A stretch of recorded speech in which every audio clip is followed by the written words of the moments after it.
দাঁড়া বাসা দাঁড়া, সেই বাবাকে কিছু টাকা দিয়ে যা। তোমার টিয়া দিয়ে আমার কি লাভ হবো? তুই দেখিস বাসা, তুই একদিন ভবিষ্যতে তোর বাপ মায়ের মুখ উজ্জ্বল করবি। হ্যাঁ, উজ্জ্বল তো খুব করবো। থানায় আমার নামে 50টা কেসই আছে।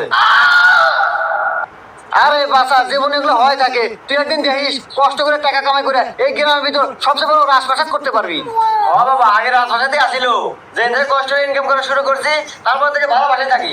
কে বাবা, তুমি এত কি কষ্টে কামড়ছাও? অনলাইনে জুয়া খেলছি। হুমুন্দি কয় গিরা? আরে বাবা, তোর বাপ মা খুব ভালো থাকবো, খুশি থাকবো, তাও কিছু দে। হ্যাঁ, যেদিন থেকে বাপ মায়ের বিয়ে হয়েছে তারপর থেকে সংসারে ঝগড়া বিবাদ শুরু হয়েছে, আজ পর্যন্ত মেটে নাই।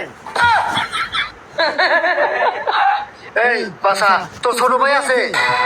হে বাবা, আপনি কি করে জানলেন? আরে বাসা, এই বাবারা সবকিছুই জানে। তোর ছোট ভাই দেখিস একদিন তোর জন্য ভালো কিছু করবো, এখন তো কিছু দে। হ্যাঁ, ভালো কাম তো হয়েছে, 2 বাচ্চার মালিক না পলাইছে।